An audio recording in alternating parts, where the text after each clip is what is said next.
की आयुष्यामध्ये तुम्ही काय खाल्लं याच्यापेक्षा किती पचलं हे महत्त्वाचं आहे. तुम्ही किती वाचलं यापेक्षा किती लक्षात राहिलं हे महत्त्वाचं आहे. तसं आयुष्यामध्ये तुम्ही किती जगलात यापेक्षा कसं जगलात यावर तुमच्या आयुष्याचं मूल्यमापन आहे. हे तुम्ही लक्षात घ्या. याच्यापुढे सांगू तुम्हाला. म्हणून ज्ञानोबराय, तुकोबराय, छत्रपती शिवाजी महाराज हे किती वर्ष जगले यापेक्षा कसे जगले यावर त्यांच्या आयुष्याचं मूल्य ठरलं. विचार करा. आमच्या ज्ञानोबरायांनी वयाच्या 16व्या वर्षी ज्ञानेश्वरी लिहिली. छत्रपती शिवाजी महाराजांनी वयाच्या 16व्या वर्षी किल्ला जिंकला. आईचे संस्कार आणि आमचे संस्कार. आम्ही 16 वर्षाच्या मुलाला ते कुठून गाणं आणलं मला माहीत नाही, पण तुम्ही सगळ्यांनी ऐकलं असेल. 16वं वरीस धोक्याचं हे शिकवायला लागलो आमच्या मुलाला आम्ही. अरे 16वं वरीस धोक्याचं नाही, इतिहास वाचून पहा. 16वं वरीस मोक्याचं काहीतरी करण्याचं आहे, कर्तृत्व सिद्ध करण्याचं. पण हे संस्कार आपण मुलांना देत नाही. म्हणून आपण आपल्या मुलांना काय शिकवतो. छत्रपती शिवाजी महाराजांच्या आईनं शिवाजी महाराजांना जेव्हा शिकवायला सुरुवात केलं ना, तुम्हाला गंमत सांगतो. तुमच्यापैकी कोणाला माहिती आहे का शिवाजी महाराजांचं शिक्षण किती वर्ष चाललं? कोणाला माहिती आहे? मुद्दाम विचारला तुम्हाला प्रश्न. किती वर्ष शिकले शिवाजी महाराज? शिवाजी महाराजांचं शिक्षण त्यांच्या आईने वयाच्या 7व्या वर्षी सुरू केलं आणि 12व्या वर्षी संपलं. एक दोनच मुद्दे सांगतो आणि थांबतो. वयाच्या 7व्या वर्षी शिक्षण सुरू केलं, 12व्या वर्षी संपलं. म्हणजे किती वर्ष शिकले? 5 वर्ष. किती? 5 वर्ष. 5 वर्षामध्ये शिवाजी महाराज किती शिकले माहिती आहे का? 32 विषय, 8 कौशल्य. कौशल्य मीन्स घोडा चालवणे, दांडपट्टा चालवणे हे कौशल्य. म्हणजे शिक्षणाबरोबर कौशल्य पाहिजे. का पाहिजे याचं कारण तुम्हाला सांगतो की कौशल्य जर तुमच्याकडे असेल तर तुम्ही उपाशी मरू शकत नाही. हे त्या काळामध्ये शिवाजी महाराजांनी जाणलं. म्हणजे शिवाजी महाराजांना तुम्ही अफजल खान वधाचा प्रसंग जर ऐकला असेल तर होता जीवा म्हणून वाचला शिवा. पण हा जीवा शिवाजी महाराजांना कुठे शिकला? मला कौशल्य सांगायचे तुम्हाला. कुठे शिकला, कुठे भेटला तुम्हाला माहिती आहे? एकदा आपल्याकडे ते अजूनही ग्रामीण भागामध्ये दादा ती लग्नाची वरात काढतात, माहिती असेल तुम्हाला, वरात काढतात. तर शिवाजी महाराज एका लग्नामध्ये गेले आणि वरातीचा प्रसंग होता. त्या वरातीमध्ये कला दाखवायचे पूर्वीच्या काळी लोक. त्या वरातीमध्ये हा जीवा महाल आपलं दांडपट्टा चालवत होता.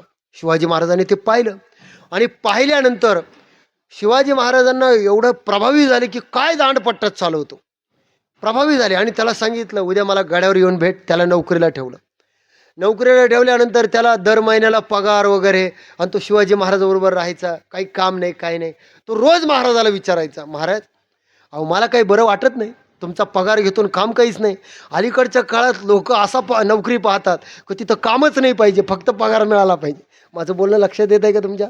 लोक काय म्हणतात, महाराज अगदी पाय लांबून जरी नोकरी असली तरी चालेल, काम नको, पगार भरपूर पाहिजे, पगार भरपूर पाहिजे, काम नको. पण त्या काळी लोक असे नव्हते.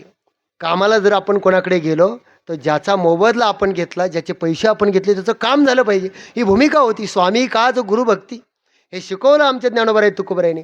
त्या जीवाला असं वाटायचं शिवाजी महाराजांनी कामाला तर ठेवलं आहे, पगार तर देत आहे, काम काहीच सांगत नाही. शिवाजी महाराज म्हटले योग्य वेळ आली की तुला काम सांगेल. आणि शिवाजी महाराजांच्या मधला एक गुण सांगतो, तो जिजाऊ मातेकडून आला. माणसं ओळखणं आणि योग्य वेळी माणसाला कामाला लावणं.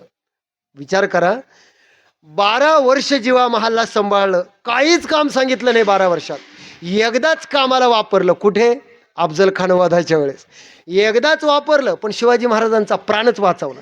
म्हणून तुम्ही बघा शिवाजी महाराजांच्या इतिहासामध्ये एकदा वापरलेला माणूस पुन्हा वापरला नाही, एकदा वापरलेली युक्ती पुन्हा वापरली नाही, एकदा केलेली गोष्ट पुन्हा नाही. आणि शिवाजी महाराजांकडे हा गुण त्यांच्या आईतून आला.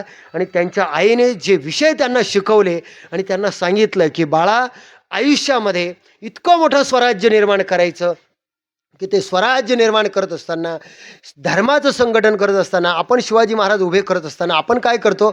आपल्याकडे काय झालं आहे माहिती आहे का?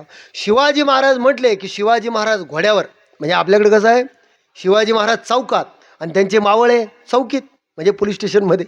हे सगळं ठरलेलं आहे. पण शिवाजी महाराजांचं मॅनेजमेंट केवढं, शिवाजी महाराजांची बुद्धिमत्ता केवढी, हे आपण लक्षात घेतलं पाहिजे. जाताना एक शेवटचा प्रसंग शिवाजी महाराजांच्या आणि जिजाऊ मातेच्या निमित्तानं सांगतो की राष्ट्रमाता राजमाता जिजाऊंची तुम्ही जयंती साजरी करतात.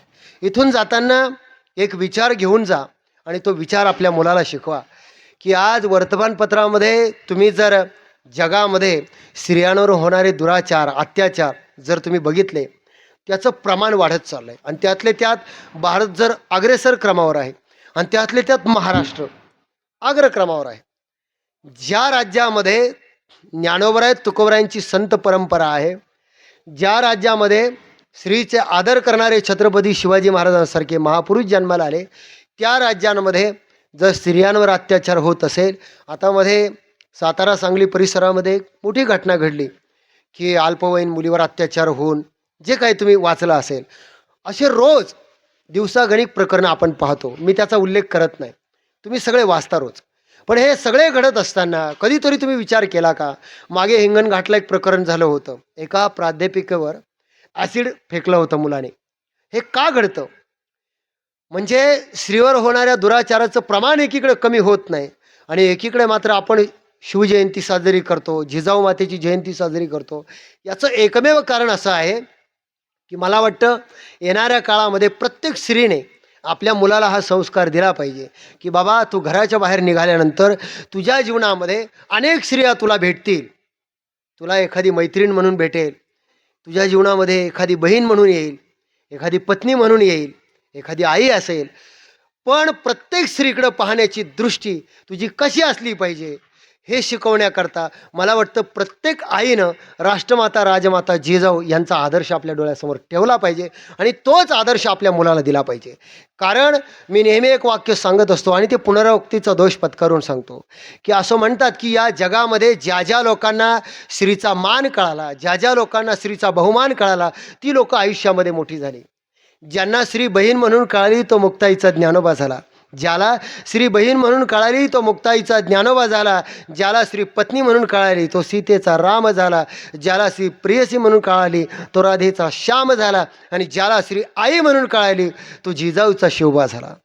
हे आम्हाला कुठेतरी समजून घ्यावं लागेल आणि हे समजून घेतल्याशिवाय तुम्हाला जिजाऊचे संस्कार समजणार नाही. म्हणून जिजाऊ मातेनं काय संस्कार आपल्या मुलाला दिले असेल.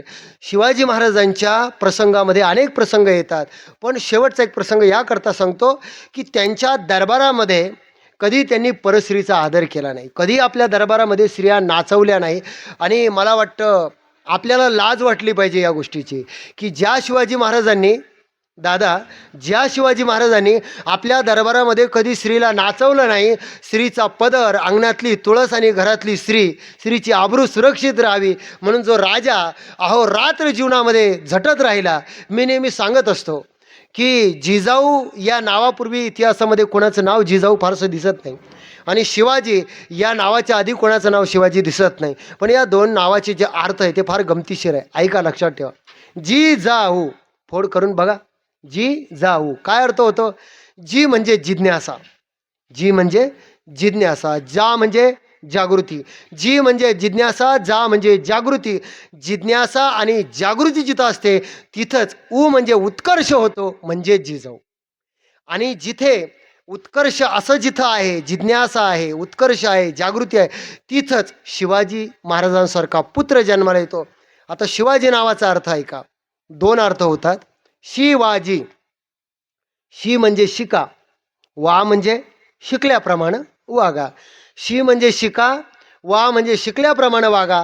आयुष्यामध्ये जो माणूस शिकल्याप्रमाणे वागतो तो आयुष्यामध्ये जी म्हणजे जिंकल्याशिवाय राहत नाही, या नावाचा अर्थ आहे शिवाजी. दुसरा अर्थ शिवाजी नावाचा सांगतो. शिवाजी या नावाला उलट वाचा. काय होतं? जीवाशी. सर्वसामान्य रयतेच्या जीवाचं रक्षण करण्याकरता जो राजा अहोरात्र स्वतःच्या जीवाशी खेळत राहिला त्या राजाचं नाव आहे शिवाजी. त्या राजाचं नाव आहे शिवाजी. हे आम्हाला समजून घ्यावं लागतं. आणि